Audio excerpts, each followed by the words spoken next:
All right, everybody, welcome to the One Thing webinar for November. Super excited to have Peter Voogd as our guest. Great entrepreneur who's going to talk to us about the one thing to increase your productivity. Really awesome guest. On the screen right now, you can see that is my Twitter handle. It's also where you would find me on Facebook. You can see Peter's. Feel free to write those down. Reach out to us after the webinar. It'd be great if you would use the one thing hashtag so that Peter and I can look for any questions that didn't get answered today there. That way we can look for our name in that and we'll find it really quickly. If you've got any questions about anything I mentioned, definitely check out our website, theonething.com. The Game Changers Movement is the company that Peter founded, so it may come up. That is one of the places, if you're looking for how can I find out more about Peter, that's definitely one of the places you should check out after the broadcast today. Let me tell you a little bit about Peter. He's like all about value. I love him. He's like, you know what? Don't do the long bio thing because we just want to get right to the content. And I heartily agree. But you have to know a couple things. He's a best-selling author. His book's been #1 in his category. He founded this Game Changers Academy. He's got a mission to help people launch careers and businesses and things they're passionate in. It's really something that he's lived. And what I think is really cool is not only has he been the guy, he started his first business at age 15, an eBay business. And if I remember correctly from his book, he was selling shoes from his mom's office out on eBay, which I love, young entrepreneur. And then by the age of 23, he'd already been through failure and success and then was on the path within about 3 years to making $1 million. So very young in life, he learned how to succeed at a high level.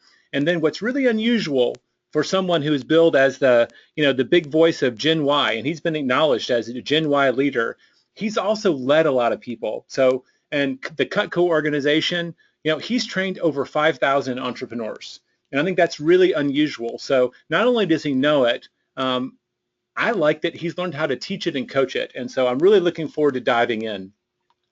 One of the things I want to do really quickly, when we do surveys after our webinars, we find out that anywhere from 20, sometimes 30% of a webinar is not familiar with the big ideas of the one thing. So I'm going to take just a couple of moments and give you the big idea. So if you hear me talking this way, you'll know where it comes from. If I had to boil the one thing down into its pure essence, right? It's a 220-page book. The big idea is the 80-20 principle. The idea that the majority of the results you seek come from the minority of your efforts. This is an idea that I know Peter subscribes to, and it's probably the #1 thing that my co-author Gary would credit with his success in building the #1 training organization and real estate franchise in the world. Is that focus, relentless focus on the minority of things that really matter, is how you get what you want in the end. It also takes a lot of stuff off your plate, which I love. The metaphor we use in the book is how can you line up your dominoes, right? Everybody on this webinar has at some point in your life lined up dominoes, right? So the idea is if you line them up just right, you can do one thing and get a bunch of things to happen. And so that's the metaphor. We're acknowledging right off the bat that we're busy people. We have big businesses, we have big careers, we have families to deal with, we have sick parents maybe, whatever it is you have to deal with, it's more than one thing. But when you align things properly, you can put a lot of effort on the thing that matters most, and it can make a lot of those things happen or make them a lot easier. What's really cool is when we thought about that as a metaphor, we found this guy who actually discovered that a 2-inch domino can knock over a 3-inch domino, and a 3-inch domino can knock over a 4.5-inch domino. My math breaks down there. I'm an English-French major, but the idea is every domino can knock over one that's 50% bigger. And if you search for that on YouTube, you'll actually find videos of people who've built them. And he described it as what began with a gentle tick ended with a large slam. By the 10th domino, it was larger than a door. And it's pretty awesome to think about that. And we really, Gary and I and the research team mulled on it, and we actually built this graph that you see on your screen.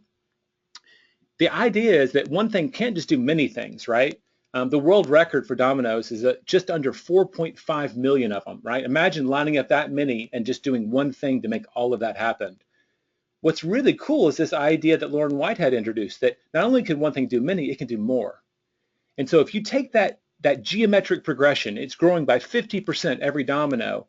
What starts with a 2-inch domino, by the 18th domino would be taller than the Tower of Pisa. By the 23rd, it would be above the Eiffel Tower. And, I was just in Boston and I was telling them, you realize the Eiffel Tower is like 1,000 feet tall. It's taller than the John Hancock building, right? It is huge building. I had no idea of that scape because I just see it as the little miniatures that people carry around. So it's over 1,000 feet tall, just 23 dominoes in. By the 31st domino, it could knock over a domino 3,000 feet above Everest. And by the 57th, it would knock over a domino that theoretically would stretch almost all the way from the Earth to the moon. And so it's this idea that success starts small, but when you focus on your one thing, it grows at this amazing rate. So I'll encourage you to look at the shape on the screen. They call this the hockey stick graph. And the reason is that on almost anything that grows in a predictable and incremental fashion over time will take this shape. And so if you focus on your one thing, this is the promise, right? In the beginning, it'll feel like not as much is happening, but if you stick to it, you'll get to this place where you're shocked at your results. And we've looked at businesses and individuals, and this shape shows up wherever you go, right? It's a relentless focus on a handful of things that in the beginning doesn't look to be adding up to a lot. But if you understand that this is pretty much a law of success, if you just keep at it, pretty soon things start to add up and you're surprised at how quickly it's tallying up in your favor. So that's the promise of narrowing your focus to the handful of things that matter most. One of the things that we absolutely walked away with was, well, if I figured out what my one thing was in whatever area it is, and today we're going to talk about being really productive, right? That's one of the things that Peter teaches at a really high level. If you figured that one activity out, why not make it a habit? And this was one of my biggest takeaways from the book. A lot of people will tell you it takes 21 days to form a habit or 30 days to form a habit. If you actually go and look at the literature, research, this is the best we could find. A study from some researchers in Australia, they asked a bunch of graduate students to take on a health habit. And they could do anything they wanted, 8 glasses of water a day, to running every day, to quitting smoking, whatever habit they wanted. And they just asked them 2 questions every day. Did you do it, yes or no? And how hard was it? And science tells us that on average, 66 days into any endeavor, it gets about as easy as it's going to get. Now that's an average. Some people it was 18, some people it was more, but it gives you the sense immediately that it's about 3 times as long as most people tell you it is. So the biggest thing that holds us back sometimes from that success is people quit too soon. And remember that hockey stick graph, right? If you don't stick with it, you don't get the big results. So one of the big takeaways, and hopefully you'll walk away from this webinar today with Peter and have at least one thing that you can say, you know what, that'll be probably my next habit. When I've observed really, really successful people, they show up and they're accumulating these habits over their life, and that's one of the reasons that makes them look like superpowers late. Peter got a head start on all of us, and I'm really excited to get to him. So I'm going to go ahead and say, Peter, if you're around, would you please unmute yourself, and I'll just say welcome to our webinar. I am here, Jay. Thank you, and I am excited to be here. Thanks a lot, man. I did the quick version of your webinar, of your bio.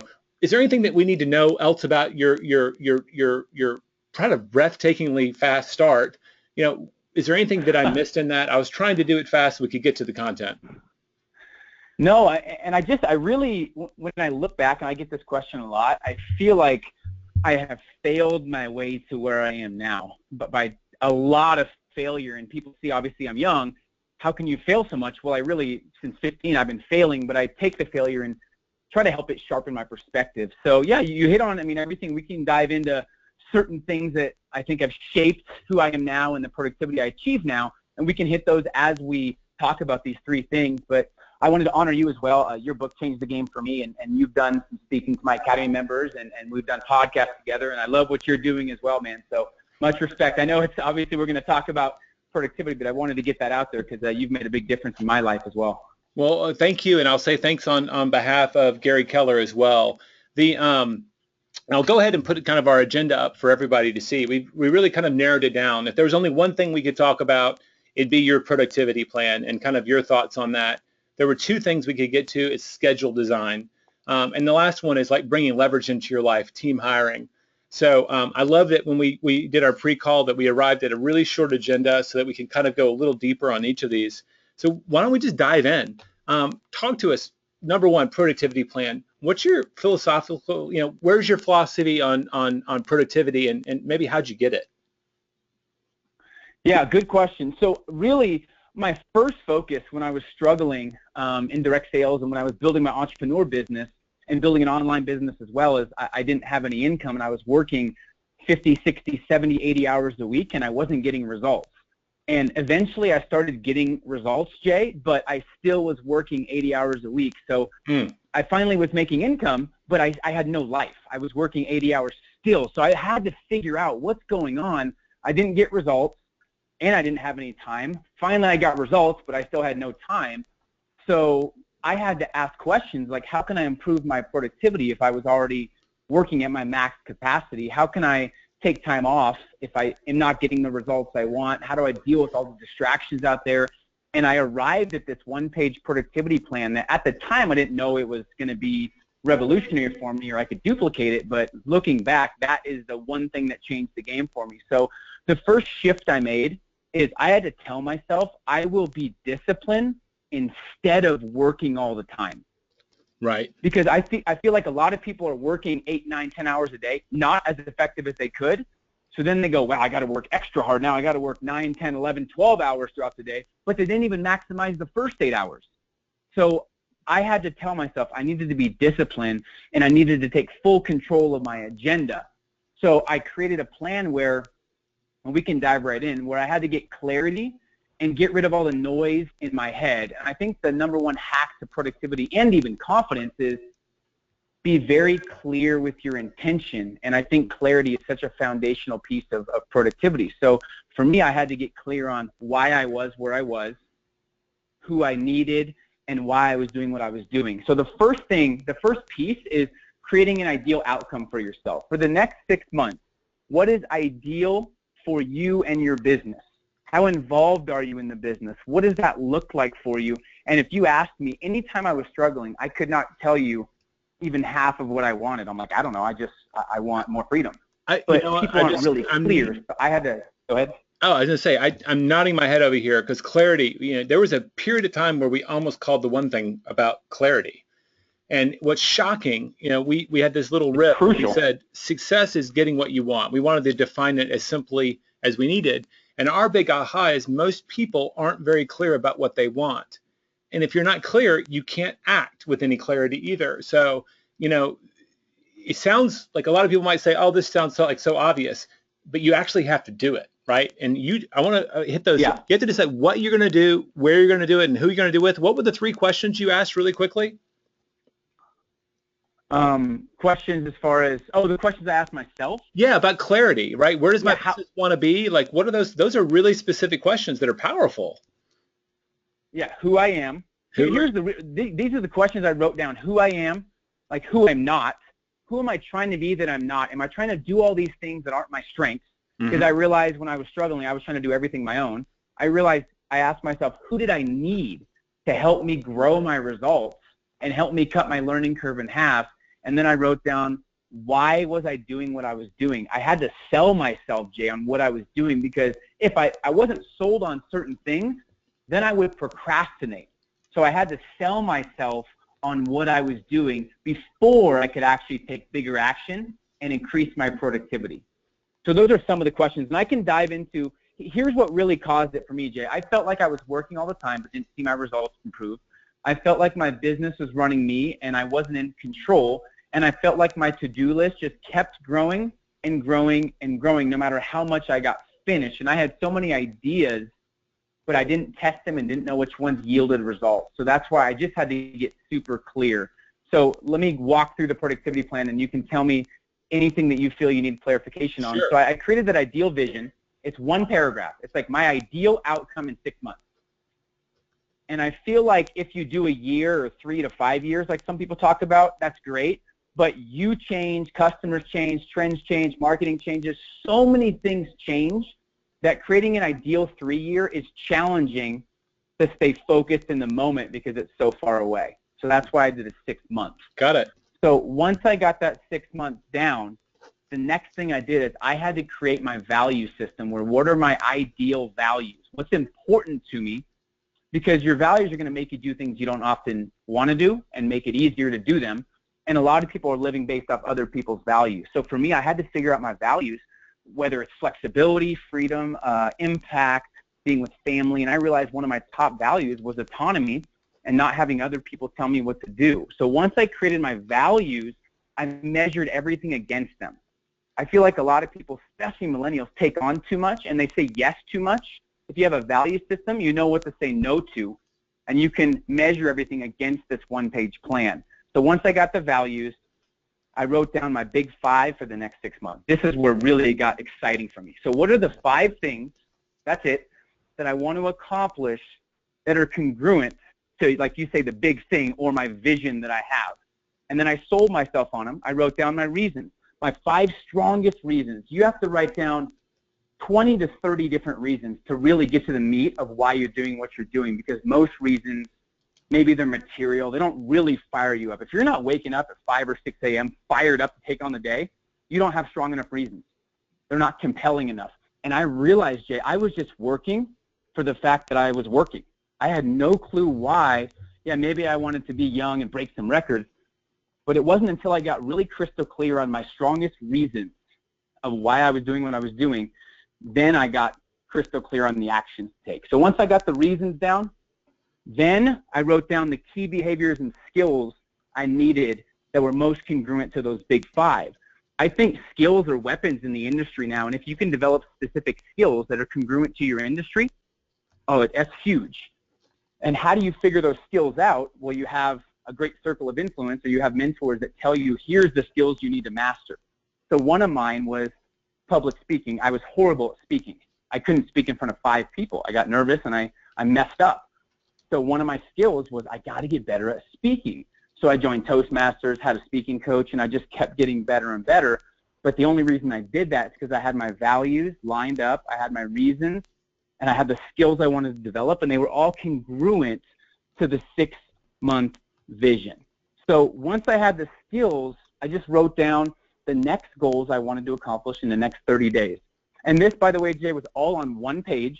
I got it laminated, and I looked at it every day, and I started letting my vision guide me, not my current circumstances or not my feelings or my moods. And that's where it kind of started to change the game for me, because I was clear every day on what I wanted, because I reminded myself daily, not every month or not when I felt like it, if that makes sense. Makes total sense. And just so to give people a preview, before we're done here, actually, I think it's the next slide, we're going to give people a link where they can get your productivity plan, correct? Yeah, and it's funny, I did a deep dive one for some of my, I did a seminar and some of my top clients where it's a 2-page productivity plan where it's really diving deep in the business.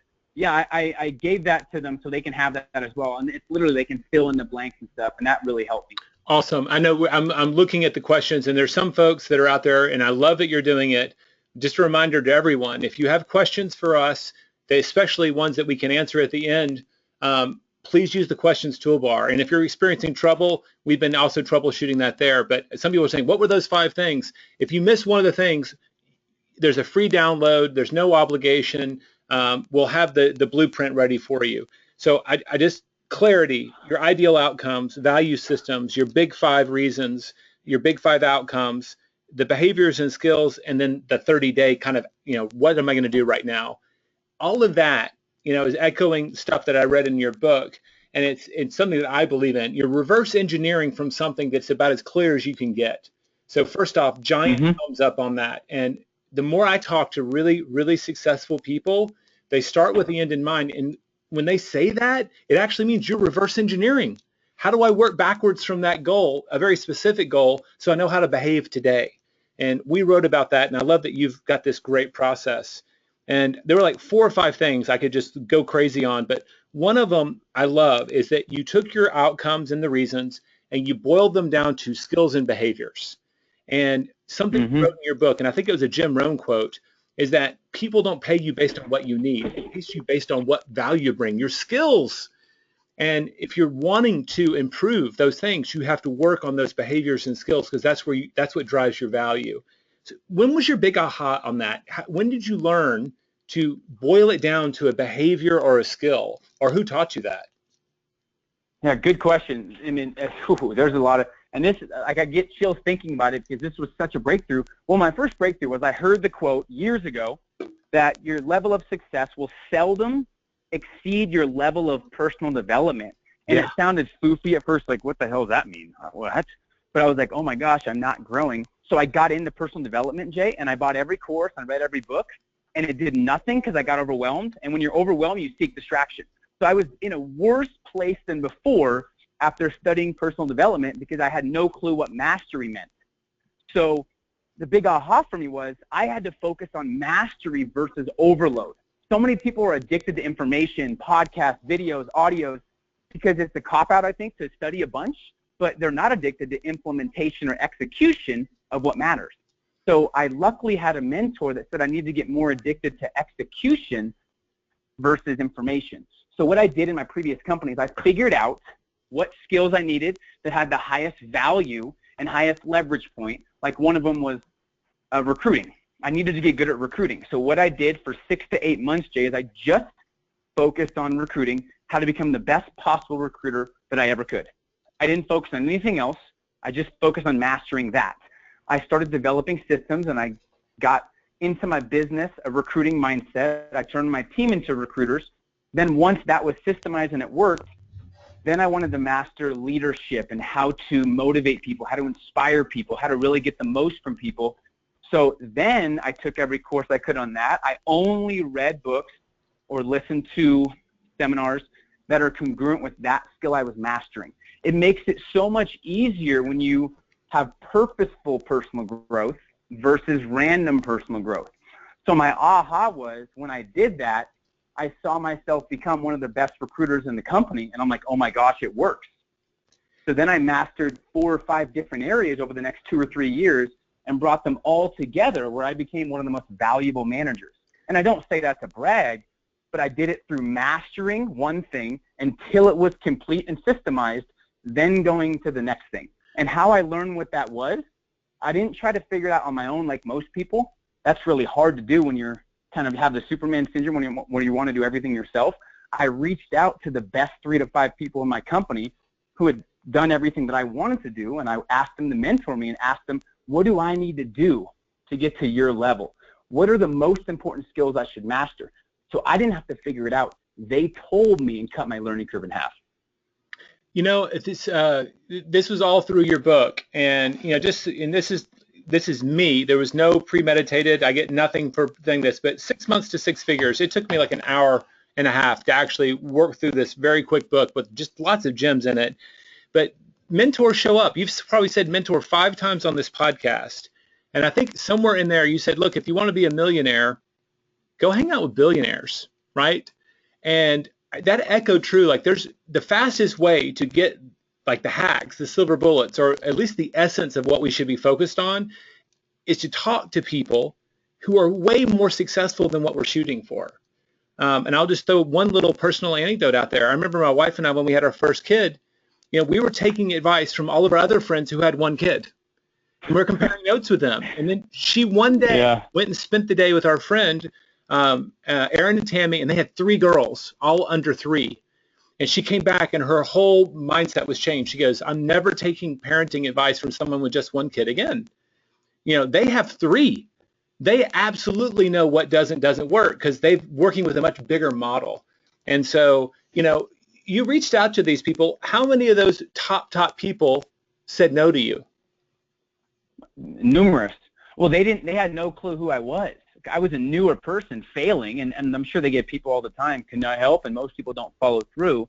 So I had to be persistent, but I saw clearly, and I had to get clear on what I wanted, my reasons, before I could have the strength to push past the challenges. So I need the reasons to pull me through the rejection. But yeah, numerous didn't want to help, and sadly, it's tough to say that, but a lot of them did. So most of them, probably 80%, Jay, were willing to help me and take time to give me advice and listen. Well, all right. So you flipped it on me. I didn't know if you were going 80% said no, but 80% said yes.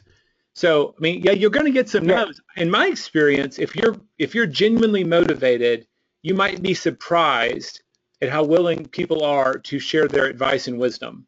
A lot of people are intimidated, like, well, reach out and email Gary Keller, or I'd be afraid to tweet to Peter on whatever. And sometimes those get missed, and sometimes people get busy. But it will surprise you how often when you reach out and you're a nobody, that people would be willing to help you out. And that's been something that I've learned over the years, and a lot of people are afraid of it.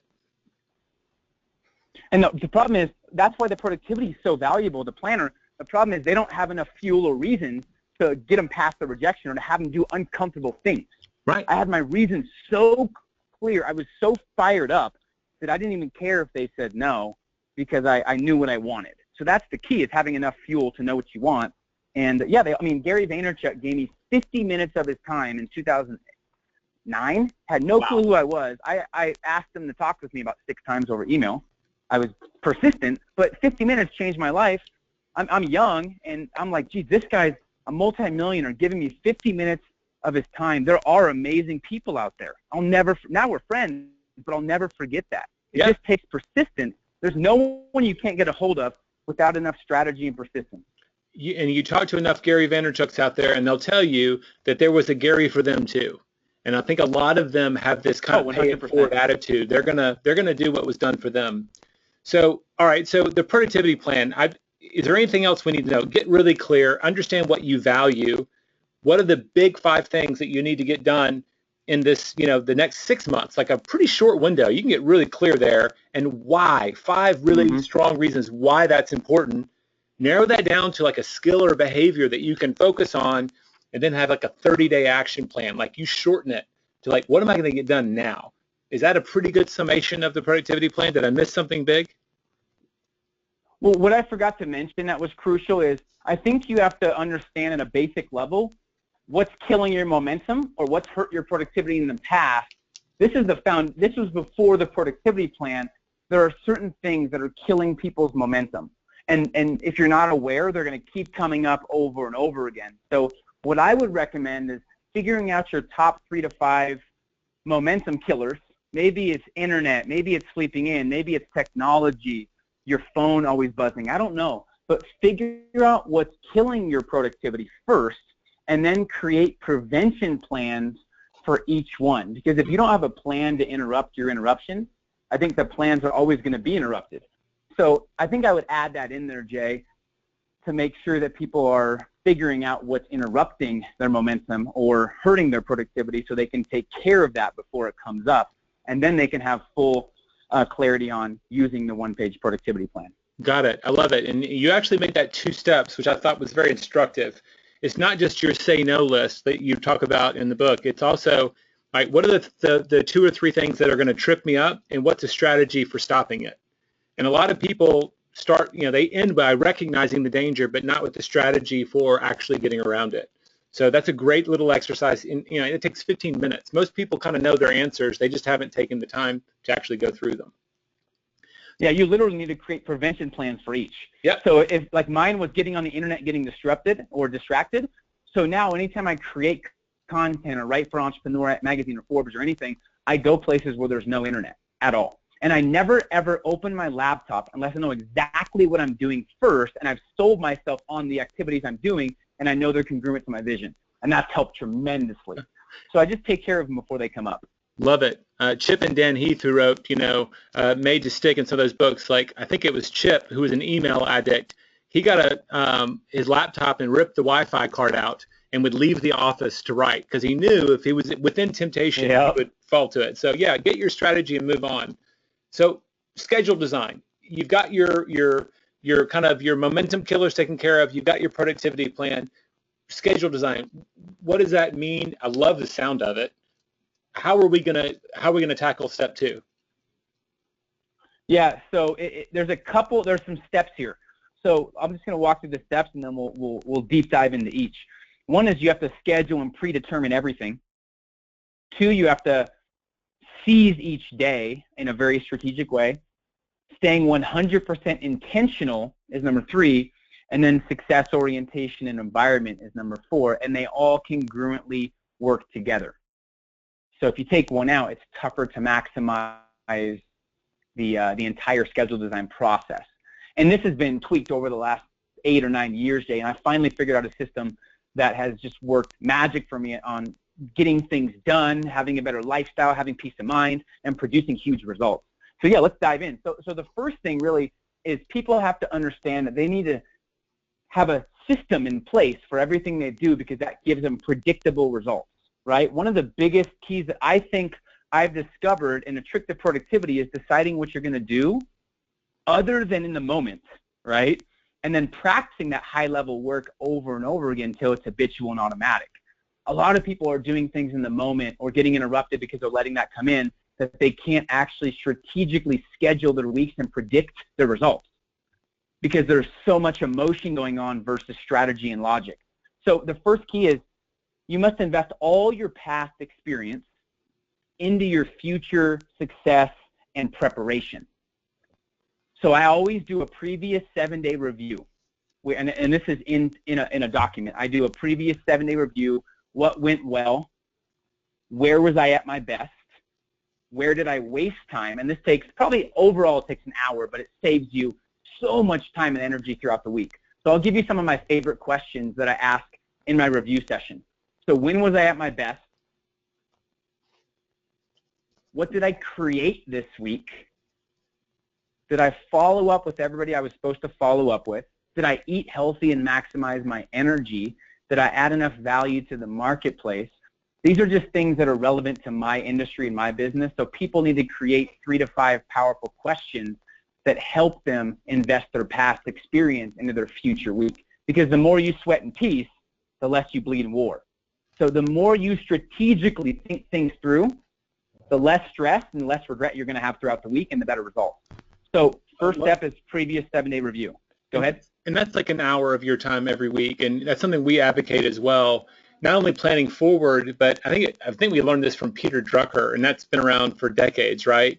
The best way to find out what you're really good at is to look at what you did, what you expected, and what happened.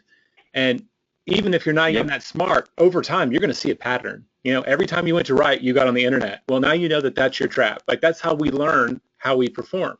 So making a commitment to do that is a trick. How long did it take for you to build that habit? Oh, quite some time, because I realized that I was having the same week. I would struggle throughout the week, and the next week would be similar.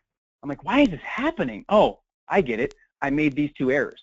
I woke up when I felt like it versus when I should, or I didn't prioritize my highest value activities first. I didn't start with the hardest thing.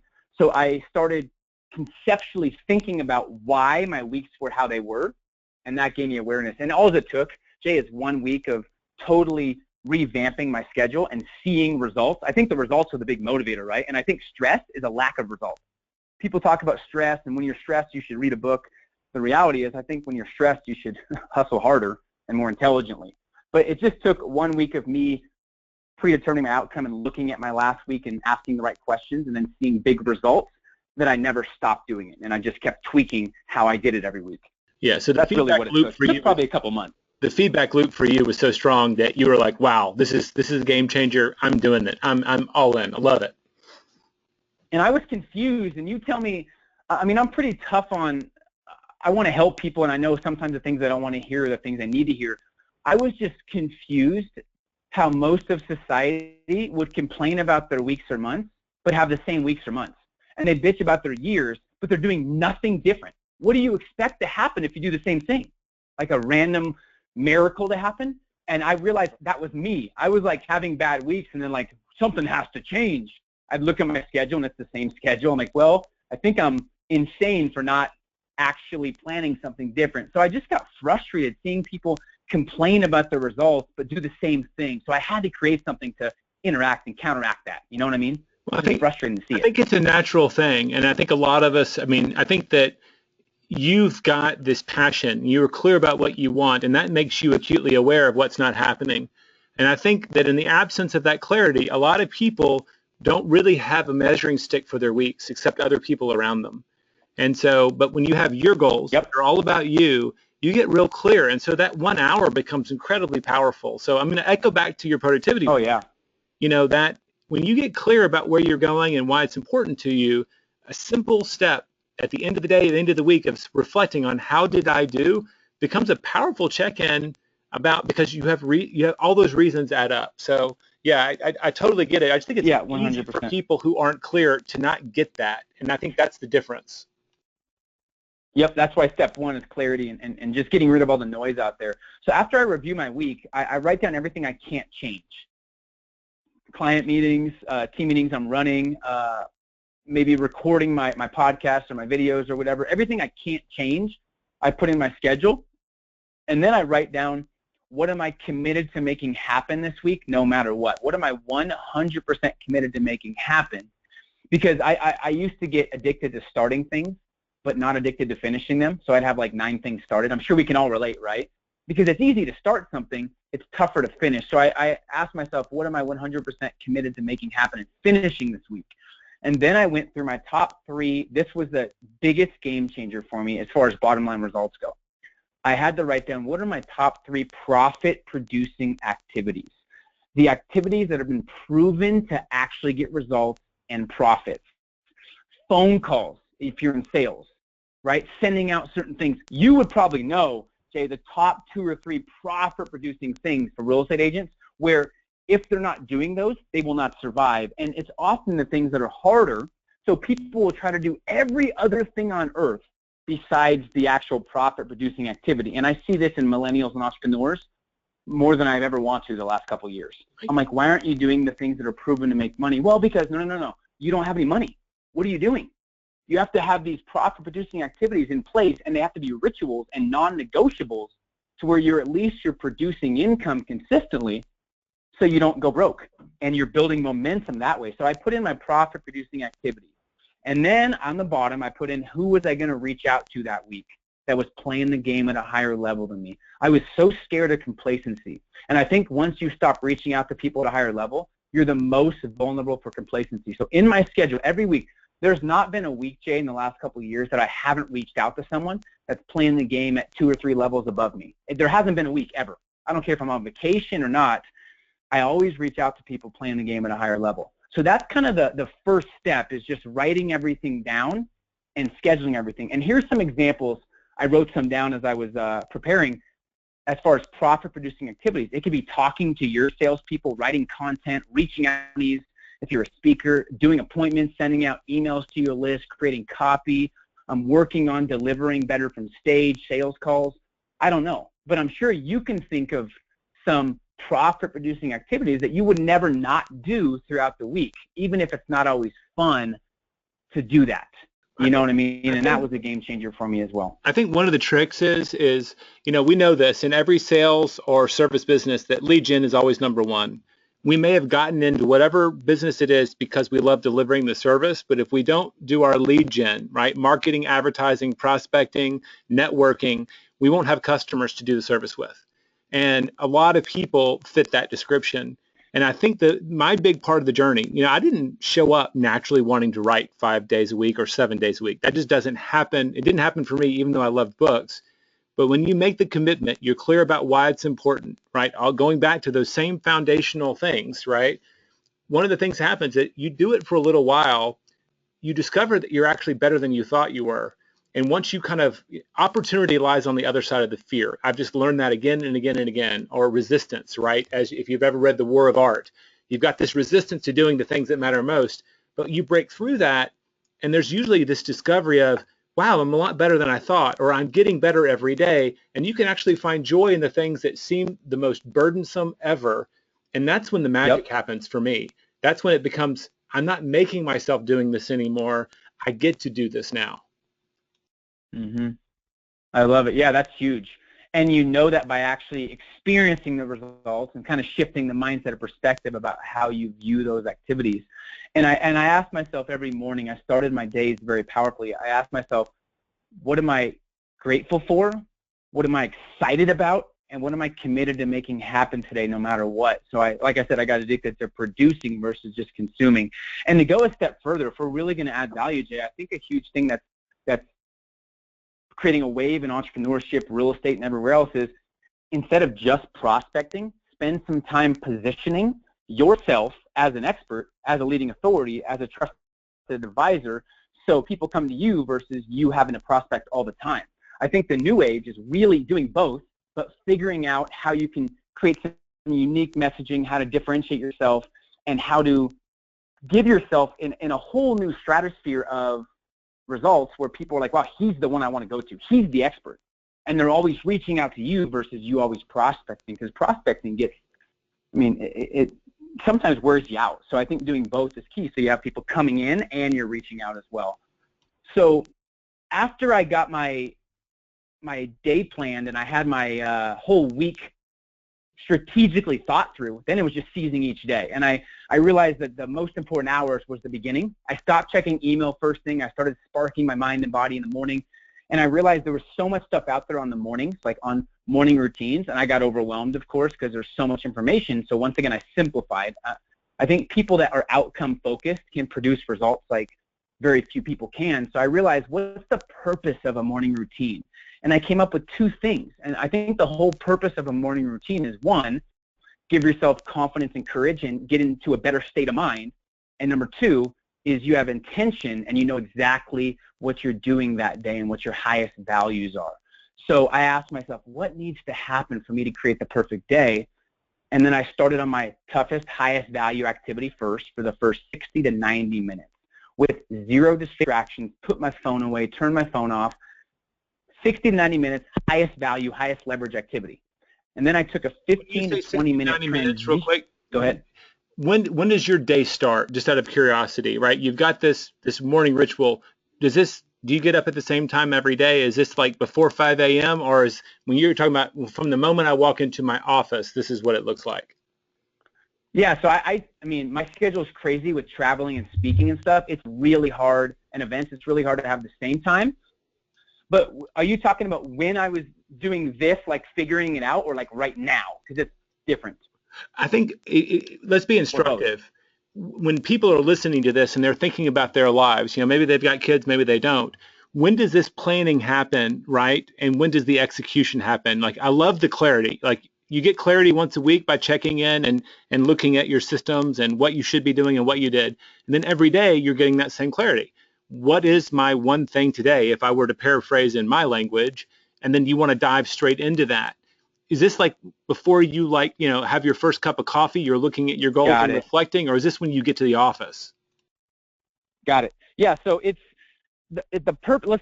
Let's be outcome related. So the whole outcome is whether you do it at 6 a.m. or at 9, it's whenever you start your day, after you take the kids to school, after your coffee. I just make sure I leave before I actually do anything that takes my mind or my focus. I make sure I have clear intentions and I'm in the right state of mind. And I put myself in the zone. So sometimes it's when I get to and I've shared office spaces in LA in different areas. So I'll get there, and that's when I'll start my 90 minutes. I'll put a timer on, and I'll do my 90 minutes. When I work from home at my office, it'll be when I go to my office. I just make sure I walk in there, Jay, with a clear state of mind and clear intentions of what I'm doing that day and why, so I can start my day powerful. And then once I do the 90 minutes, then you have to have, I think people forget this, a transition trigger where you forget about what you did, you go for a walk around the block, you watch a YouTube video, you do some, maybe you do some push-ups or sit-ups or something like that. I just opened my window and it was loud, sorry. You do some push-ups and then you sell yourself on the next activity, and you have to get right back into a state of mind to do the next 60 to 90 minutes. And if you can do this, the first couple hours of your day, oh my gosh, you have so much more confidence, you're getting the tougher things done, and you're just more clear on the rest of the day, and you don't have something festering in your mind because you forgot to do the hardest thing. So that was the game changer for me in the mornings, is just starting with the toughest thing and doing it without interruptions. Yeah, that's that eat that frog mantra that we hear so much, and the wisdom hasn't changed a lot. It's just how do we implement it? So I'm in 100% alignment. I love the way you just kind of broke it down to outcome focused. We've got about 16 minutes left on the webinar. Let's wrap up schedule design, hit team hiring at the 30,000 foot level. And then folks, I've got about 15 questions or so that have already come in. If you've got a question for Peter about something he said, please type it in and we'll get to it. Why don't we wrap up the 3 big points and get to the Q&A if we think we can wrap this up? Yeah, for sure. I just want people to understand that you have to sell yourself on everything you're doing. And the hardest thing to do as an entrepreneur, as a real estate agent, or as a leader, parent, whatever, is thoroughly think things through with clear intentions. It's not always about doing. It's about thinking strategically about what the end result is and making sure every single thing you do is purposeful and intentional. And I think when people base things off feelings or emotions or other people or comparison, they're never going to be working at their optimal best. So that's why the schedule design is so important, to make sure that you have purposeful intention, you're seizing each day, you're staying intentional, and you're morning and night for 5 minutes just looking through your schedule, making sure that you maximize the day before and then you're maximizing the next day. Because if you take care of your days, your weeks take care of themselves, right? You take care of your weeks, your months take care of themselves, and so forth. So that's kind of, I just wanted to get that squared away because it's so important to maximize your days. So yeah, you want to dive into building a team and hiring your dream team, because I think we've both done it and we've both seen there's no other way to grow a business than developing people and becoming a people developer. So yeah, let's dive in. Well, so I think thing I would say on that at a high level, you said it earlier, you said it way earlier in this, that you started off your career, and the reason you're unhappy is that throwing time at something, right, wasn't the magic formula. Like, as hard as you worked at whatever, there's a maximum efficiency that you personally can do, and that will cap whatever you're doing. And throw more time at it is not always the answer. It's actually be more effective. And I think the highest form of effectiveness is to have amazing people around you. So if we only had like the elevator pitch time now, because we've hit the top 2 priorities, what would be like the 20% for when you know what you should be doing now to leverage that through other people? What's the core of the team hiring message? Yeah, well, that's good. I'm glad you're challenging me on making it simple and 20%. And I think I have, a couple minutes to go through this. So I think I want to start with the biggest mistakes in hiring that I've seen the last 5 or 6 years. It's hiring too fast and firing too slow, or hiring another just entrepreneur, or hiring based off promises of success versus past results and actual experience, and building around one strong person instead of a team as well. So that's the mistakes people make. I don't think they base it off results and really make them jump through loops to get the job. I think they base it off promises and off what they say, which is super challenging, because we've all had it where the perfect candidate comes in based on their words, and 3 weeks later you're like, wait, where was the person that was in the interview? Have you ever had that, Jay, by the way, where you had the perfect person word-wise, but then you're like, where's the execution? We've invested as a company millions in trying to make our hiring process great. And I know that you quote some of this in your book too, but like, so many mistakes get made because people are hiring out of pain. They do it fast because they're in pain. They have too much on their plate. They want to get it off. And instead of looking at someone's proven track record, they take their words. And I do think that we'd all be better suited to put a lot more energy into who we choose to be in business with, because that solves a lot of the management issues after the fact. That's just boom. That slow to hire, quick to fire is the short way of saying that. But how do you really make someone earn a place on your team? Yep, that's huge. So you have to make them jump through loops, of course. Finding A players is crucial for your growth and leverage, and it's hard to keep them unless you really show them you have their best interests in mind. So for me, I would challenge people first to ask this question, Jay. Are you absolutely busy beyond belief that you're unable to get done what needs to get done on a daily basis? Then you do need to hire people. So what are you incredible at in your business, and what do you hate doing in your business that needs to get done? Because if someone can do something 80% as good as you want to hire out that person and make sure you have that person trained, but it's already something he has become obsessed with or mastered. One thing that we did totally different from anyone else in the company, and I'll go through kind of the steps here, is most people hired people for tasks, and they hired people to do a lot of different things. I hired for roles and for what they were masters at or what they wanted to become the best at. So I hired interviewers for interviewing. I hired executive assistants that had the analytical background that's all they wanted to do and loved doing. I hired PR for people that were masters at PR. And it sounds so simple, but I'd rather hire 3 to 5 experts in specific things that I know are proven to get results in my business than hire 2 people to do all 5 things. So you have to clearly define what you need done and what's your ideal person for that job. Wow. Can I just, we spent millions of dollars getting to those same conclusions. I mean, the way Gary would say something like that is your job description, boil it down to the 3 or 4 things that if they don't do well, they'll get fired. Like he flips it sometimes, but what role, right, are they applying for, and what does that involve? And getting clear. Again, this clarity thing shows up again, doesn't it? And when you're clear on that, and then the kind of person who does that well, you actually recognize them when they walk in the room because you've gotten so clear, they show up and they stand out. Because now that you've gotten clear about what they do well, you can identify it much more easily. I think a lot of people just lack clarity once again. Yep. And they literally, Jay, hire based off promises or based off what they say or based off resumes. Hiring based off resumes is like 2001, right? You got to call the references. You got to ask tough questions. You got to make them jump through loops. Like one thing we did was we had them respond with a paragraph answering 2 or 3 things, giving them, hey, make sure you include this magic word.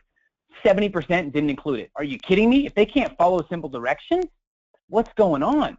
And when I would hire executive assistants and sales managers who were like the heart of my business, and they were getting interviewed, I would say, I don't think you're not the A-player type, to be honest. I don't know if you have that A-player mindset. And 9 out of 10 would say, you're right. 1 would go, what are you talking about? Yes, I am. And that's the person right there. You know, I would tell them you're not right that test. They go, yes, I am. In our sales business, we would hire people, and we learned this from a guy named Gene Rivers, who I'm a big fan of, and we would have people call in. Like the ads wouldn't have an email address to apply at. They would have a phone number. And the voicemail would say, hey, thanks so much for applying for a job at such and such. And we'd ask a 3-part question. Tell us how you found us, why you think you're great for the job, and what your single biggest strength is.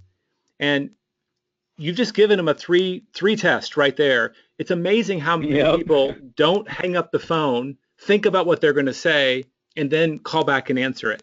But people will start extemporizing and fit, those are all people we don't have to follow up with. Just that little tripwire eliminates a lot of people because we identified that they've got to be good on the phone. They've got to think before they speak. You can design a test that mirrors your values for your business. And I heard that in some of the tests that you're creating a tripwire for knowing whether someone might or might not be good for the role they're in. Yeah, 100%. So to put it in a tactical form, what people do you need? What will their role be? Is it going to maximize their strengths?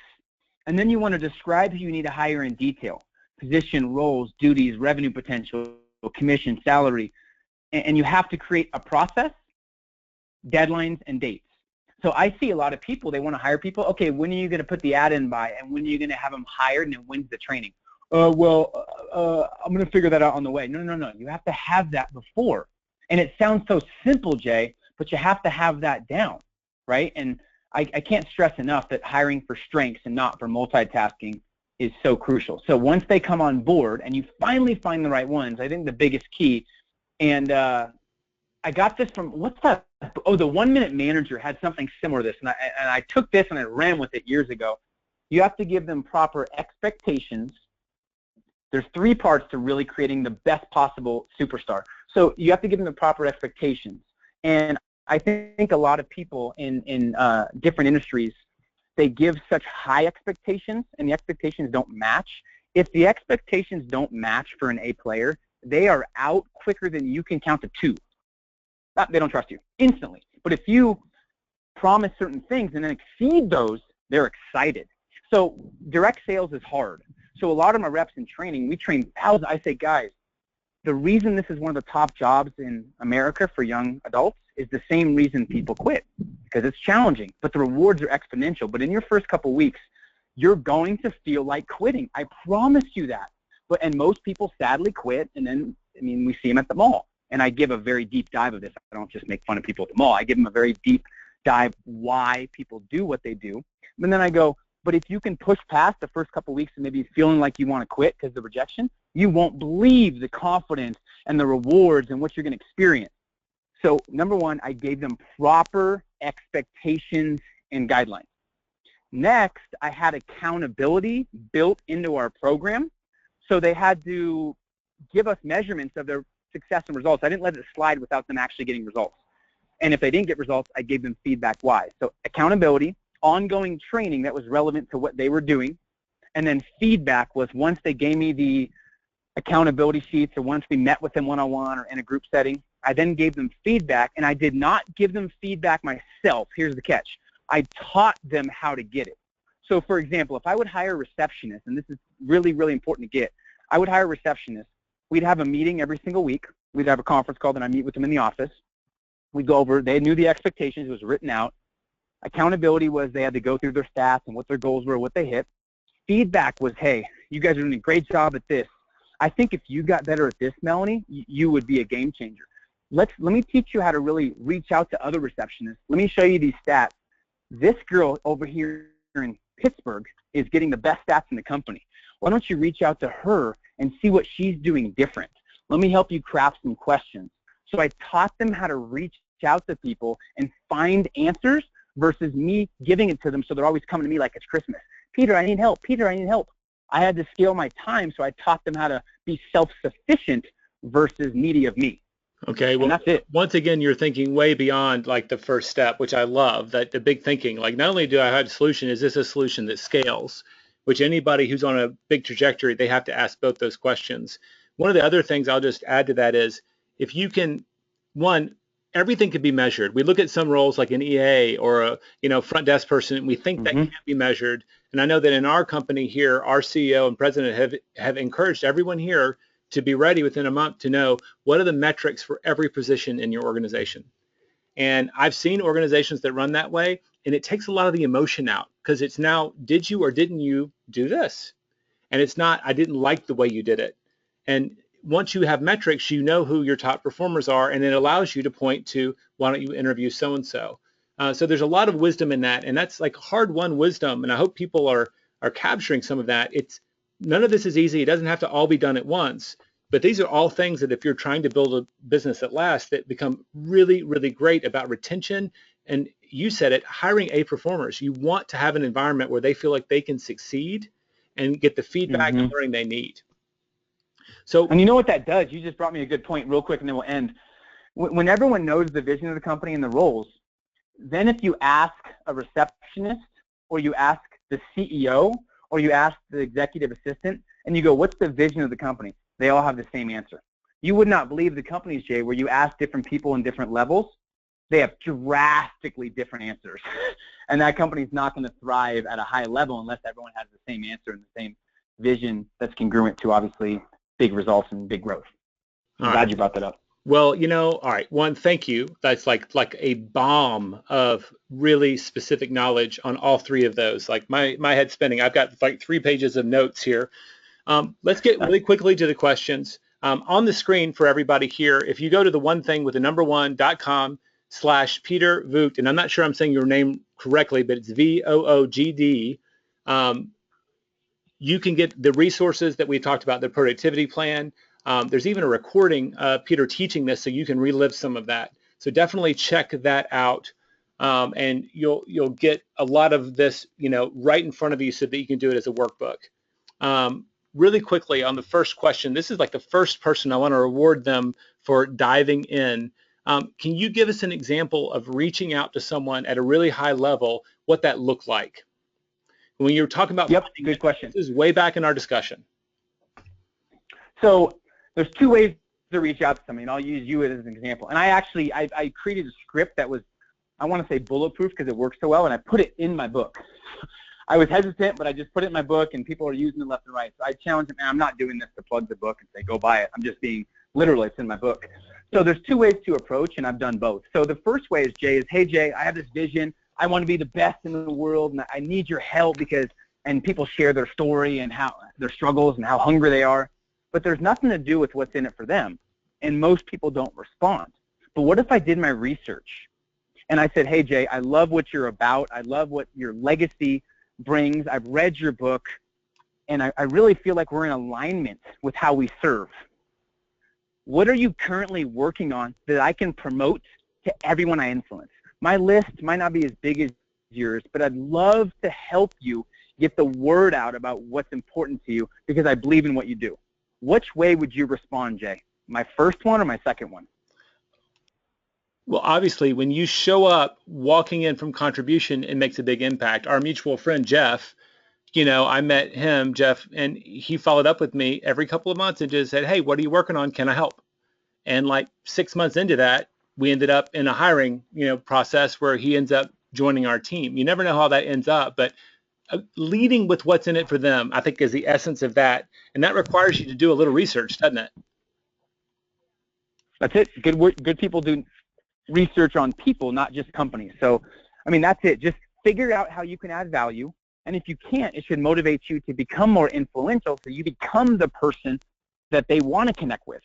So there's two parts, but that's really the short answer, is just figuring out what they do, what you are aligned with as far as what they're working on, and ask them if you can promote it and share their stuff versus, hey, I need something, give me your time, right? That's not a good first email or first call. So that's what I would say, because I've done the wrong for quite some time and got a lot of rejections, and I've done the right, and it's so much more peace of mind because you get a lot of responses. And you're on the other end of those now, and you know both sides of it. So I heartily agree. Yes. You actually answered. Someone asked, like, what questions would you ask someone who was crushing it way higher than you? Is there anything you would add to that answer? So you've gotten the connection. What would be the handful of questions that you would definitely want to ask them that might be for everyone, not specific to exactly you? Yeah, what are you doing different than most people who do what you do? What is your focus daily to make sure you're growing your business exponentially? Here's a big one. What's the biggest 1 or 2 perspective shifts you've experienced the last 3 years that has made the biggest difference on your bottom line results? I love all of those, and they're specific, right? I like the one about what has changed about your perspective, and you gave it a time period, so they're not thinking about their whole life, going back to their childhood, right? But what's something relatively recent they changed their perspective on that changed their activities? So those are super valuable. I'll add one that my mentor, Gary Keller, taught me. Who do you know that I should know? And that's the last one, right? And your first questions line up totally with me, but I always, if you feel like you've earned the right, who should I be speaking to in addition to you? And a lot of times that's where these people will know that you're ready to take action. They might open it up and say, well, here's someone that's like closer to where you are. You should go talk to them. I've had great results with that one. I love it. And then there's one that I like too, is what question do you wish people would ask you more that you don't get enough of? Oh, I love that. There we go. That's like Zen. That makes them go back in their head. Yep. All right. I can answer that so fast, Jay, is because I've done that so much. So let's do this. You want to do a fire round? Yeah, we're going fire round. You got about 4 or 5 questions that are about, can you just really recap what's your morning ritual? Perfect. So I decide the night before what time I'm waking up, regardless of how I feel. And I wake up immediately when I say I do, because if you resist waking up or you hit your alarm clock, you're literally resisting life, and that makes no logical sense.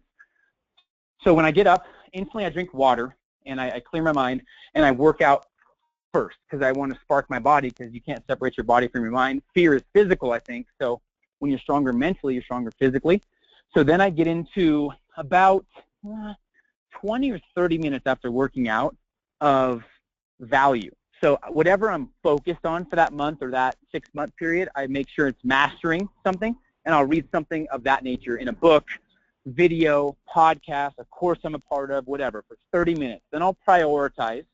I'll look at my one-page plan. I'll think about my legacy, and then I'll prepare my day. Like I said today, the hardest thing first. And I'll journal for about 5 minutes, just what's on my mind, what am I grateful for, what am I excited about. And then I'll sell myself on that one-day schedule. And this is all probably an hour 15. And then I'll just get to work. So simply that's my morning ritual. And it changes a little bit, but the outcome is better state of mind and intention for the day. So anything you have to do to get there, that's what you do. I love it. And I think we've actually officially run out of time. We're a little bit actually past time. So thanks to the hundreds of folks who've hung in with us here. Can they reach out to you on Twitter or Facebook? We indicated earlier, if they reach out to you on Twitter, maybe use the hashtag the one thing. Can they reach out if they didn't get their question answered? Those were the big ones, like multiple occasions for those. Can they reach out to you on those channels and try to get an answer? Yeah, definitely. And I love connecting on Twitter and Facebook as well. If they just say they're a part of the webinar, obviously it shows that they're dedicated to growth and they're students of the game. I'd love to connect with them as well. So yeah, Facebook, Twitter, Peter Boog 23, and then I'm on Instagram and Periscope and everything else. But yeah, I'd love to connect. I know how hungry your audience is, so well, there's respect to all of you guys that have stuck around. I appreciate it. Lots of wows, lots of thank yous. And I'll just say, like, my big takeaway from this whole thing is how relentless you are about getting clear on a regular basis. And I hope everybody else walked away with that too, that if you really want to be productive, get really clear about what you want to do, why you want to do it, right? And then, then the specifics of when you're going to do it, right? But that, what do I need to do and why is it important? I love your relentlessness on that, and I thank you for sharing it. So guys, everybody on the call, thank you so much. I'm seeing lots of thank yous for you, Peter. Quick reminder, within 24 hours, we'll send everybody here an email that'll have a recording of this webinar. You can share it. It'll be up on our website, the One Thing webinars. It'll be on archive. You can see all of our other ones. And just go ahead and mark your calendars. On Friday, December 18th, we're going to have Allie Davidson. She's the founder of the fastest growing fitness company in North America, Camp Gladiator. It's an amazing company with an amazing culture, and she's got an amazing story. She's literally the runaway bride. The day of her wedding, she went off, tried out for American Gladiators. They signed her up that day with her future husband, and she won the contest. So she literally showed up with her wedding gown on and went to the tryouts. She got a great story, and hopefully we'll jumpstart everybody's health habits right before the new year. So we can, right in the middle of all those vacations, we can really get clear about what we need to do for our health habits. Thanks everybody again. Please fill out the survey on the exit so we can learn more about what you are and who you are and what you need. And we'll see you again next month. Thanks everybody. And thank you, Peter. I appreciate it. Thanks, guys.